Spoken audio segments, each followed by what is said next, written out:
Hello दोस्तों, स्वागत है आप सभी का संविद आईएएस यूट्यूब चैनल पर।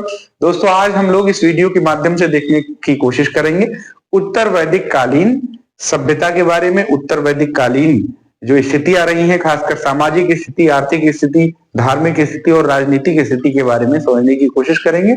और ये सेशन पूरी तरीके से यूपी पीसीएस पीटी 2026 को ध्यान में रखते हुए चलाया जा रहा है। ठीक है, तो यूपी पीसीएस पीटी 2026 आपको पता ही है कि जैसे ही अभी पीटी 2025 का रिजल्ट आएगा, वैसे ही आप देखेंगे कि अनाउंसमेंट 2026 के लिए हो जाएगा। ठीक है, तो आप सभी लोग अगर 25 वाले में थोड़ा सा भी कहीं जो है आपके क्वेश्चन कम हो रहे हैं, तो फिर 26 के लिए पूरी तरीके से लग जाइए। चलिए यहां पर देखिए, यहां पर है आपका उत्तर वैदिक काल। ठीक है, इसको सामान्यतः आपको पता है कि 1000 से 600 बीसी के मध्य का काल मानते हैं। और ऐसे कंडीशन में इसके बारे में कहा जाता है कि ये जो है आर्यों के प्रसार का काल था। आर्यों ने यहाँ पर जो है अपनी शक्ति का प्रसार किया, और साथ ही साथ आप देखेंगे कि यहाँ पर कर्मकांडीय व्यवस्था भी जो है अपना पैर पसारती हुई दिखाई पड़ती है। साथ ही साथ आप देखेंगे कि यहाँ पर सामाजिक स्थिति में महिलाओं की स्थिति भी आप देखेंगे कि डिग्रेड होते हुए दिखाई पड़ती है। ठीक है, तो उत्तर वैदिक काल में सबसे पहले हम लोग इसके बारे में देखते हैं। तो यहाँ पर 2-3 बातें हमें ध्यान में रखना है। आर्य संस्कृति का प्रसार और विकास दिखाई पड़ता है ये काल। इस काल में आर्य संस्कृति का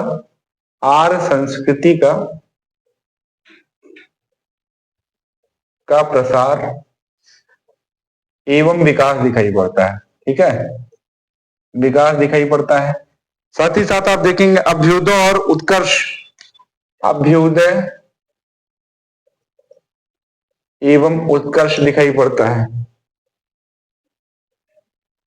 ऊहापोह भी दिखाई पड़ता है। आदि की स्थितियां दिखाई पड़ती हैं। ठीक है,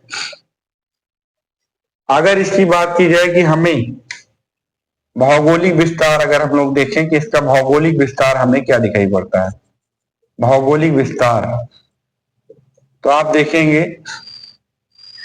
भौगोलिक विस्तार हमें शतपथ ब्राह्मण आपको पता है कि यजुर्वेद का ब्राह्मण है।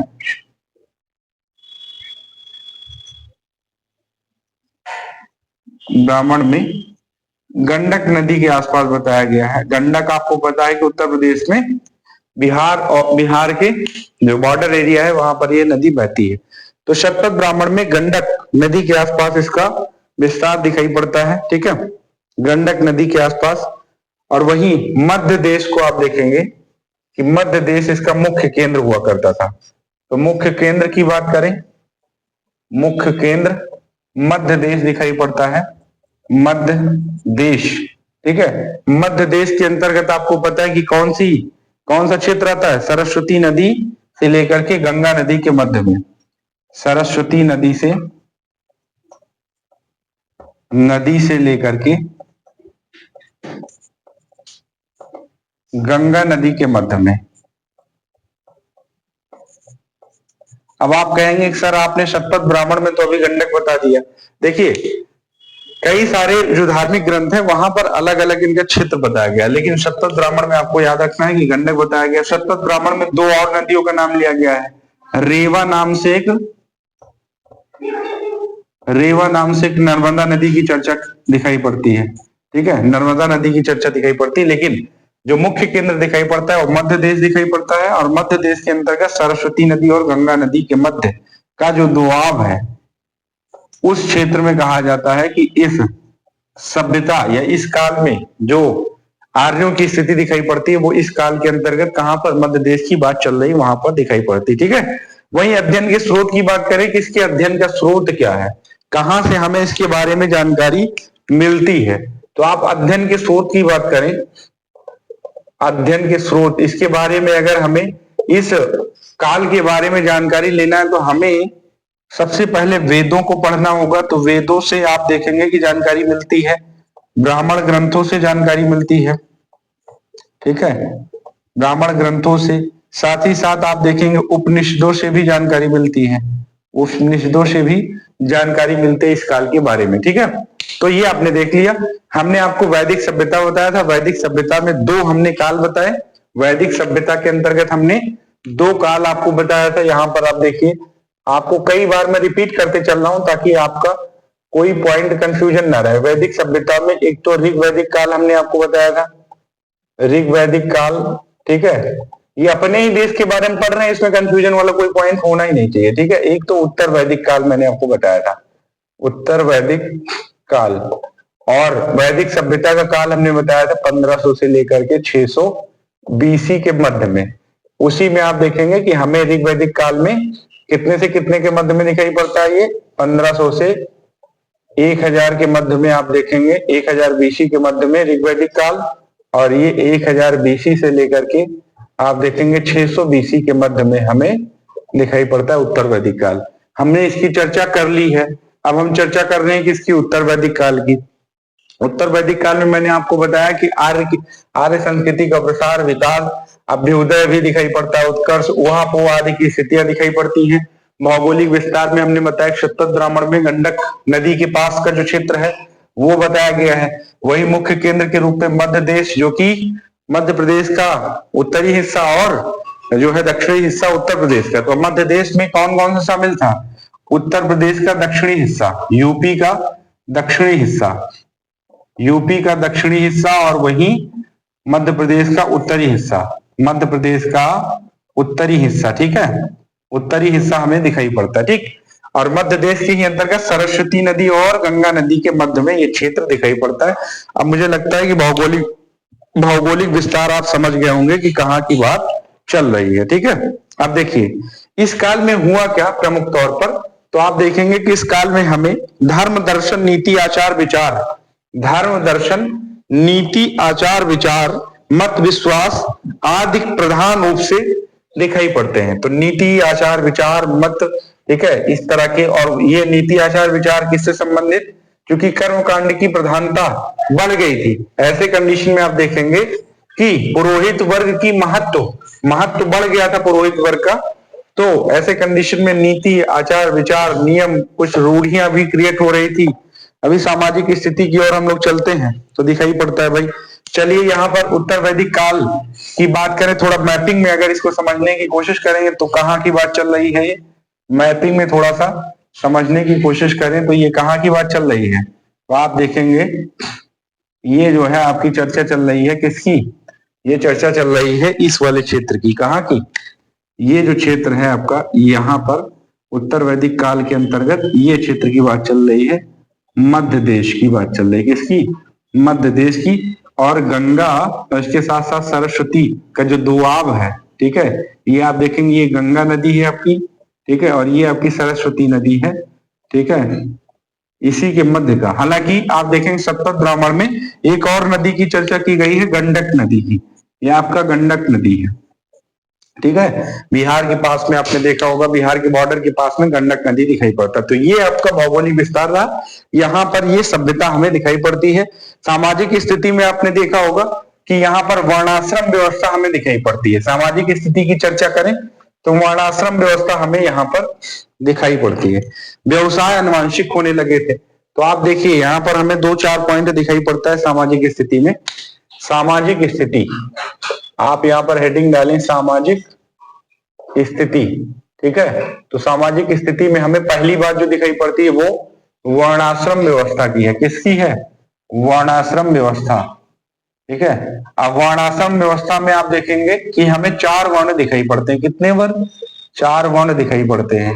4 वर्ण की बात करें, सबसे पहले ब्राह्मण है, ठीक है, क्षत्रिय है, वैश्य है और शूद्र है, ठीक है। ये 4 वर्णों की बात। अच्छा, आपने देखा होगा ऋग्वैदिक काल में भी 10वें मंडल में, यहां पर आप कहें कि ऋग्वैदिक काल में या ऋग्वेद में, आप कहें ऋग्वेद में 10वें मंडल में आप देखेंगे, 10वें मंडल में चतुष्वर्ण की व्यवस्था, चातुष्वर्ण की व्यवस्था आपने देखा होगा, वर्ण, ठीक है, की व्यवस्था हमें दिखाई पड़ती है, ठीक है। तो ये चातुष्वर्ण कौन सा, यही है चातुष्वर्ण। तो यहां पर आप देखेंगे कि हमें 4 वर्ण की बात दिखाई पड़ती है और ये जो वर्णाश्रम व्यवस्था है वो कठोर रूप दिखाई पड़ता है, कठोर रूप में दिखाई पड़ता है। इसकी कठोरता जो है वो धीरे धीरे बढ़ती जाती है। ऋग वैदिक काल में आप देखेंगे कि जो वर्णों के विभाजन का आधार दिखाई पड़ता है, वर्णों के विभाजन का आधार दिखाई पड़ता है, वो कर्म के आधार पर दिखाई पड़ता है। कैसा? ऋग वैदिक काल में आप देखेंगे, ऋग वैदिक काल में कर्म के आधार पर, कर्म के आधार पर वर्ण विभाजन। लेकिन आप यहां पर देखेंगे कि उत्तर वैदिक काल में क्या हो गया? उत्तर वैदिक काल में हमें जो है जन्म के आधार पर वर्ण विभाजन दिखाई पड़ता है। ठीक है, तो ये बात आपको विशेष तौर पर ध्यान में रखना है। तो जो यहाँ पर हमने अभी आपको बताया कि वर्णाश्रम व्यवस्था कठोर रूप उसका दिखाई पड़ता है, उसका मेन कारण क्या है कि ऋग वैदिक काल से जब हम उत्तर वैदिक काल में आते हैं तो यहाँ पर जन्म के आधार पर वर्ण विभाजन हमें दिखाई पड़ता है। ठीक है, दूसरा आप देखेंगे यहाँ पर द्विज को ही उपनयन संस्कार का अधिकार दिया गया। द्विज क्या है? द्विज मतलब तीन जो आपके वर्ण के लोग हैं उनको द्विज कहा जाता था। तीन वर्ण के लोग को द्विज कहा जाता था, इनको द्विज कहा जाता था। इन्हीं को आप देखेंगे उपनयन संस्कार का अधिकार दिया गया। उपनयन संस्कार का अधिकार प्राप्त था। बाकी जो लोग हैं जैसे शूद्र हैं इनको नहीं प्राप्त था। ठीक है, तो ये भी पॉइंट आप यहाँ पर लिख सकते हैं। चौथा पॉइंट जो दिखाई पड़ता है वो है, दूसरा पॉइंट जो दिखाई पड़ता है वो है यज्ञों का महत्व बढ़ गया यहाँ पर। तो आप कहेंगे कि भाई सामाजिक स्थिति में हमें यज्ञों का महत्व बढ़ता हुआ दिखाई पड़ता है, महत्व बढ़ गया। अब मुझे एक चीज बताइए, यज्ञ करवाने वाले कौन होंगे? पंडित जी होंगे। और जब यज्ञों का महत्व बढ़ गया तो फिर आप ऐसे कंडीशन में ब्राह्मणों का महत्व या पुरोहित वर्ग का महत्व आप कहेंगे कि अपने आप ही बढ़ता हुआ दिखाई पड़ेगा। ब्राह्मणों या पुरोहित वर्ग का महत्व यहाँ पर बढ़ता हुआ दिखाई पड़ेगा। और यहीं से आप देखेंगे कि आधुनिक समय में भी अभी तक ब्राह्मणों का जो महत्व भारतीय समाज में दिखाई पड़ता है वो यहीं से उसका हमें बीज दिखाई पड़ता है, यहीं से उसकी जड़ दिखाई पड़ती है कि ब्राह्मणों का किस तरीके से इंपॉर्टेंस बढ़ा। ठीक है, तो ये बात भी हमें विशेष तौर पर ध्यान में रखना है। और इसके साथ ही आप यज्ञों के महत्व में आप देखेंगे कि यज्ञ दिखाई पड़ता है, राजसूय यज्ञ हमें दिखाई पड़ता है। और इस यज्ञ के माध्यम से राजा जो है अपने क्षेत्र का विस्तार भी करता था। और राजा का एक प्रकार से राजा को अपने आप को श्रेष्ठ दिखाने के लिए भी ये यज्ञ करना पड़ता है। जब राजा कोई शपथ लेता था तब भी आप देखेंगे राजसूय यज्ञ का प्रावधान हमें दिखाई पड़ता है। ठीक है, तो ये भी आप देखेंगे यज्ञों का महत्व बढ़ गया। साथ ही साथ आप देखेंगे हमें एक दो पॉइंट और दिखाई पड़ता है। इस काल में वैश्य ही कर चुकाने का काम करते थे। तीसरा जो पॉइंट हमें दिखाई पड़ता है कि इस काल में केवल वैश्य, देखिए केवल वैश्य कर चुकाते थे। मुझे एक चीज बताइए, जब कोई खास वर्ग का व्यक्ति ही केवल कर चुकाएगा तो फिर उसके अंदर विद्वेष की भावना आएगी। ऐसे कंडीशन में आगे चल करके आप देखेंगे उत्तर वैदिक काल की ही व्यवस्था से रुष्ट होकर के फिर हमें दो धर्मों का विकास दिखाई पड़ता है, दो धर्मों की उत्पत्ति दिखाई पड़ती है जिनको प्रश्रय देने में वैश्यों का महत्वपूर्ण भूमिका दिखाई पड़ता है। जैन धर्म है, फिर आगे चल करके बौद्ध धर्म। तो जैन और बौद्ध धर्मों में आप देखेंगे व्यापारी वर्ग की जो है प्रमुखता दिखाई पड़ती है। इसका प्रमुख कारण क्या है कि यहाँ पर उत्तर वैदिक काल में वैश्य को एक प्रकार से उन्हीं के ऊपर इम्पोज कर दिया गया था कि आप ही टैक्स देंगे। ठीक है, क्योंकि व्यापार वगैरह का काम वैश्य ही देखते थे। अब यहाँ पर हमें जो प्रमुख तौर पर दिखाई पड़ता है, महिलाओं की स्थिति की चर्चा करते हैं। तो आप देखेंगे किस तरीके से महिलाओं की स्थिति में परिवर्तन हमें उत्तर वैदिक काल में दिखाई पड़ता है। और ये परिवर्तन सकारात्मक न होकर के नकारात्मक दिखाई पड़ता है। तो ये सारे पॉइंट आप लिख लिए होंगे, मुझे आशा है। ये परिवर्तन सकारात्मक ना होकर के नकारात्मक दिखाई पड़ता है। तो आप यहाँ पर सामाजिक स्थिति में चौथा पॉइंट जो है आपका वो डालिए, महिलाओं की स्थिति में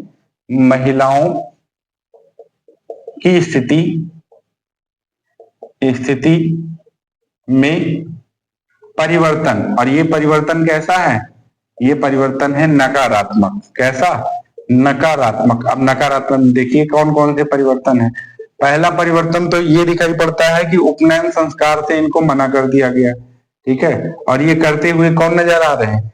ये समाज के शीर्ष जो वर्ग के व्यक्ति हैं, शीर्ष प्रतिनिधित्व करता है, वो करते हैं, जिनमें ब्राह्मण और क्षत्रिय शामिल हैं, प्रमुख रूप से ब्राह्मण और क्षत्रिय। और इनमें से कोई एक देखा जाए तो ब्राह्मणों ने महिलाओं को वंचित कर दिया, ठीक है, किससे? उपनयन संस्कार से। और साथ ही साथ आप देखेंगे कि उपनयन के बाद में आप देखेंगे हमें सभा और समिति, सभा एवं समिति में भी आप देखेंगे, समिति में भी सहभागिता मना कर दी गई, सहभागिता को रोक दिया गया, सहभागिता पर प्रतिबंध लगा दिया गया, ठीक है। तो ये भी आप देखेंगे कि हमें दिखाई पड़ता है। वहीं एक पॉइंट अगर और देखें तो आप देखेंगे कि यहाँ पर पर्दा प्रथा का प्रचलन होना शुरू, ठीक है। महिलाओं की शिक्षा में कटौती, महिलाओं की शिक्षा में कटौती, और वर्तमान में जो पुरुषवादी मानसिकता के लोग हैं उनका कहना है कि महिलाओं के अंदर दिमाग कम होता है। ये अपने आप में इतनी अतार्किक बात है, क्योंकि जब आपने काफी लंबे समय तक उनको शिक्षा लेने का मौका ही नहीं दिया तो फिर ऐसे कंडीशन में उनके मानसिक विकास पर क्या प्रभाव पड़ेगा? किसी भी खास वर्ग विशेष की बात करें आप, जैसे निम्न वर्ग की बात की जाती है, अभी कई सारे लोग ऐसा कहते भी हैं कि निम्न वर्ग जो जैसे बैकवर्ड क्लास के कोई व्यक्ति है, या फिर जो है SC ST, जो सामाजिक तौर पर जिसका कैटेगराइजेशन किया गया है, ठीक है। मैं तो वैसे मानता नहीं हूं, लेकिन उनके प्रति जो लोगों की अवधारणा है वो ये कहना है कि भाई उनका जो दिमाग है वो लो चलता है। ये एकदम अतार्किक बात है, कहीं से भी कोई तर्क नहीं है, क्योंकि इसके पीछे के बैकग्राउंड को देखें तो ये पता चलता है कि इनकी पीढ़ी को लंबे वर्षों से अध्ययन करने का जो है मौका नहीं दिया गया, और वो किसके द्वारा? ब्राह्मणों के द्वारा। तो ब्राह्मणों ने महिलाओं की शिक्षा को भी प्रतिबंधित कर दिया। अब मुझे एक चीज बताइए, आप तालिबान जाइए, तालिबान में, अफगानिस्तान में महिलाओं को शिक्षा, एजुकेशन राइट नहीं है, तो उनकी जो नस्लें होंगी, जो महिलाओं से बच्चे पैदा होंगे, और या फिर महिला जो होगी, जो छोटी बच्ची होगी, उसका भी कहीं न कहीं बौद्धिक विकास रुकेगा। क्योंकि शिक्षा क्या करता है? शिक्षा आपके बौद्धिक विकास को तेज कर देता है, आपके सोचने समझने की शक्ति को क्या करता है? प्रबल करता है। तो ये स्थिति आप देखेंगे कि महिलाओं की शिक्षा को यहाँ पर प्रतिबंधित कर दिया गया, आंशिक रूप से, ऐसा नहीं है कि पूरी तरीके से। कुछ ऐसी विदुषी महिलाएं भी हमें दिखाई पड़ती हैं, जैसे लोपा घोषा, ठीक है, हमने चर्चा भी कर रखा है। तो कुछ ऐसी विदुषी महिलाएं दिखाई पड़ती हैं जो उत्तर वैदिक काल में भी पढ़ी थी, ऐसा नहीं है, लेकिन आप देखेंगे कि इसका प्रसार धीरे धीरे, जैसे जैसे उत्तर वैदिक शुरुआत हो चुकी थी, जैसे जैसे प्रसार होता गया वैसे वैसे महिलाओं की शिक्षा को लेकर के प्रतिबंध लगाते गए लोग, ठीक है। फिर उसके बाद में आप देखेंगे हमें यहाँ पर दास प्रथा, तो वहां पर भी दिखाई पड़ता है दास प्रथा, यहाँ पर भी, हालांकि वो अलग का टॉपिक है, ठीक है। पैतृक संपत्ति से भी इनको, पैतृक संपत्ति पहले जो है, अभी दहेज का प्रचलन कैसे हुआ? अगर आपने कभी सोचा होगा कि ये दहेज आ कहां से गया, तो आपको ये पता होना चाहिए कि पहले महिलाओं को भी पैतृक संपत्ति में अधिकार दिया जाता था। अब तो केवल पुरुष को ही दिया जाता है, क्योंकि भारतीय समाज जो है पितृसत्तात्मक है। पहले महिलाओं को भी अधिकार दिया जाता था, लेकिन उत्तर वैदिक काल में ब्राह्मणों के द्वारा नियम बनाए गए, क्षत्रियों के द्वारा नियम बनाए गए, और फिर पैतृक संपत्ति से उनको वंचित किया गया। और उसके स्थान पर एक शब्द आता है वाहतु नाम का, एक शब्द आता है वाहतु नाम का। वाहतु मतलब कि जब पिता अपने पुत्री को जो है अपने उनके ससुराल के लिए भेजता है, तो फिर आप देखेंगे उपहार स्वरूप कई प्रकार के जो है वस्तुएं देता है, तो उसी को वाहतु कहते थे। तो जो वाहतु की व्यवस्था है वो एक प्रकार की दहेज की व्यवस्था होती है, ठीक है। तो आप यहाँ पर देखेंगे पैतृक संपत्ति से वंचित कर दिया गया महिलाओं को। साथ ही साथ आप देखेंगे यहाँ पर हमने आपको बताया कि ऐतरेय ब्राह्मण में तो पुत्रियों को कृपण कह दिया गया। ऐतरेय ब्राह्मण में आप देखेंगे, ऐतरेय ब्राह्मण हमें ऋग्वेद का दिखाई पड़ता है, ठीक है। ऐतरेय ब्राह्मण में आप देखेंगे पुत्रियों को, ब्राह्मण में पुत्रियों को कृपण कहा गया। कृपण का मतलब एक प्रकार से जिस घर में कन्याएं जन्म लें वो एक प्रकार से ऋणी रहेगा। इतनी अतार्किक बात है जिसका कोई कहीं से तर्क से लेना देना नहीं है, ठीक है। तो ये बातें हमें महिलाओं की स्थिति में परिवर्तन के दिखाई पड़ते हैं। वहीं कुछ और बातें हमें दिखाई पड़ती हैं, जैसे समाज पितृसत्तात्मक था, और आप देखेंगे कि हमें यहाँ पर समाज में हमें पितृसत्तात्मक के साथ साथ जो स्वामी होता था परिवार का वो पिता ही होता था। तो ये पॉइंट आप नोट कर लीजिएगा।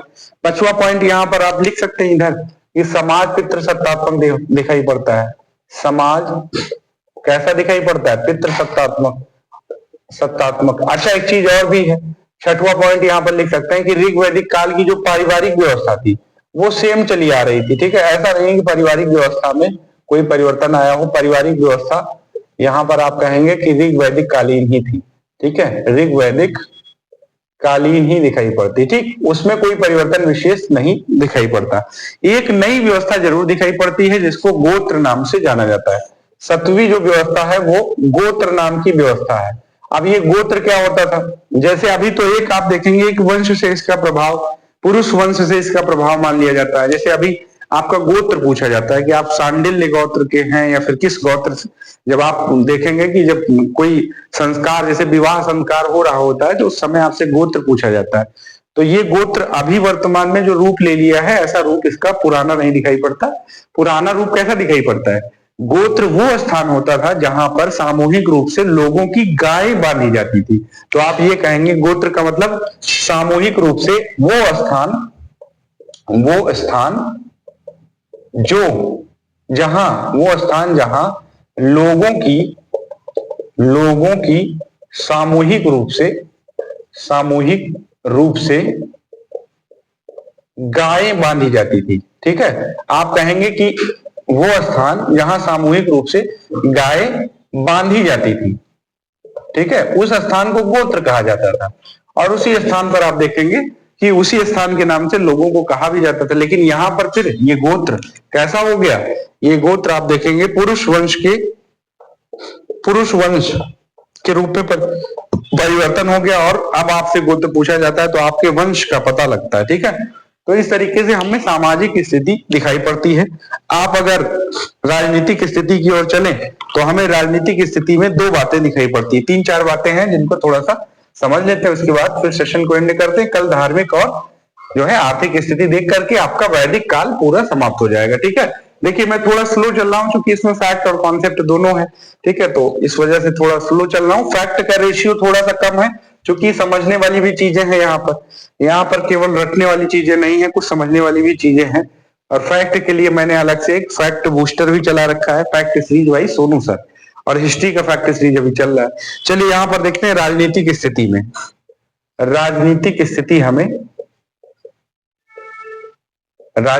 स्थिति हमें कैसे दिखाई पड़ती। अगर राजनीतिक स्थिति की बात करें तो सबसे पहली बात आप देखेंगे यहाँ पर क्षेत्रीय राज्यों का उदय दिखाई पड़ता है। क्षेत्रीय राज्यों का उदय, ठीक है, उदय दिखाई पड़ता है। और क्षेत्रीय राज्यों के उदय की चर्चा करें तो ये क्षेत्रीय राज्य कहाँ के दिखाई पड़ते हैं? ये क्षेत्रीय राज्य आप देखेंगे कि जैसे श्रावस्ती वाला क्षेत्र दिखाई पड़ता है, अंग दिखाई पड़ता है, चंपा दिखाई पड़ता है, ठीक है, मगध का क्षेत्र दिखाई पड़ता है। इस तरीके से आप देखेंगे धीरे धीरे क्षेत्रीय राज्य हमें उत्पन्न होते हुए दिखाई पड़ते हैं। ठीक है, दूसरा आप देखेंगे इनकी शासन व्यवस्था राजतंत्रात्मक दिखाई पड़ती है। शासन व्यवस्था कैसी दिखाई पड़ती है? राजतंत्रात्मक शासन व्यवस्था दिखाई पड़ती है। और राजतंत्रात्मक में राजा को सर्वे सर्वा दर्जा दे दिया गया। ठीक है, सर्वे सर्वा का दर्जा दिया गया। ठीक है, तो राजा को सर्वे सर्वा का दर्जा दिया गया और दैवीय शक्ति से जोड़ दिया गया। और ऐसा कहा गया कि भैया जो राजा हैं वो ईश्वर के ही अवतार हैं। ठीक है, मतलब यहीं से आप राजचंद्र का निरंकुश शासन भी कह सकते हैं कि दिखाई पड़ता है। राजा को ईश्वर का अवतार बता दिया गया। ठीक है, राजा को दैवीय शक्ति से जोड़ दिया गया और कहा गया कि राजा जो है वो ईश्वर के द्वारा भेजा गया एक विशेष प्राणी है। मतलब ये अतार्किक व्यवस्था किसने क्रिएट की? जो है कर्मकांडीय व्यवस्था के संस्थापक पुरोहितों ने, ब्राह्मणों ने। तो राजा को सर्वे सर्वा का दर्जा दिया गया और राजतंत्रात्मक जो व्यवस्था है हमें वो यहाँ पर प्रखर रूप से दिखाई पड़ती है। और यहीं पर आप देखेंगे कि एक प्रकार से राजा का जो पद होता था वो वंशानुगत कर दिया गया। राजा का पद वंशानुगत कर दिया गया। कैसा कर दिया गया? वंशानुगत कर दिया गया। यानी राजा के घर में अगर कोई राजकुमार पैदा हुआ है तो उसका जो है ये तय होता था कि वही आगे भविष्य में राजा बनेगा। ठीक है, तो राजा का जो पद है वो वंशानुगत हो गया। राजतंत्रात्मक शासन प्रणाली, क्षेत्रीय राज्यों का उदय। और वहीं राजनीतिक स्थिति में अगर आप देखें तो सभा और समिति, सभा एवं समिति नाम की जो हमें जनतंत्रात्मक संस्थाएं दिखाई पड़ती, लोकतांत्रिक संस्थाएं दिखाई पड़ते हैं, उनका एक प्रकार से डिग्रेडेशन दिखाई पड़ता है। विदत नाम की जो प्राचीन संस्था है उसका नामो निशान खत्म हो गया था। सभा एवं समिति, सभा एवं समिति, ठीक है, का प्रभाव आप कहेंगे क्या, का प्रभाव कम होता हुआ दिखाई पड़ता है। साथ ही साथ जो आपका फोर्थ पॉइंट है वो है कि भाई विदत नाम की जो प्राचीन संस्था थी, विदत का नामो निशान खत्म हो जाता है। ठीक है, नामो निशान मिट जाता है, मिट जाता है। ठीक है, इसको समाप्ति कर दिया जाता है कि भाई इसका कोई मतलब नहीं है, क्योंकि जहां पर किसी एक व्यक्ति की इच्छा अनुसार शासन होगा वहां पर विचार और परामर्श वाली जो संस्थाएं उनका महत्व खत्म हो जाएगा। इन संस्थाओं के माध्यम से राजा विचार विमर्श करके डिसीजन लेता था। यहाँ पर तो राजशाही वंशानुगत हो गया, फिर इसका महत्व धीरे धीरे कम होने लगा। आगे मैंने अभी आपको बताया भी कि सभा और समिति में महिलाओं को भी एक प्रकार से जो पार्टिसिपेशन हुआ करता था उसमें भी रोक लगा दिया गया। एक दो तीन चीजें और थोड़ा सा यहाँ पर समझ लेते हैं। बलि नाम की कर की व्यवस्था मैंने आपको बताई थी। बलि एक ऐसा कर होता था जिसके माध्यम से लोग स्वेच्छा से जाकर के राजा के यहाँ सेवा कराते थे। ठीक है, जैसे मान लीजिए कोई बढ़ई है, वो जो है 7 दिन में कोई एक दिन जाकर के राजा के यहाँ बढ़ई वाला काम करके आ जाता था, उसको स्वेच्छा का कर माना जाता था। ये बलि व्यवस्था जो है ये यहाँ पर स्थायी हो जाता है। ठीक है, स्थायी रूप ले लेता है। और स्थायी रूप में आप देखेंगे 1/16वां हिस्सा आपको 1/16वां हिस्सा आपको कर के रूप में देना पड़ता था।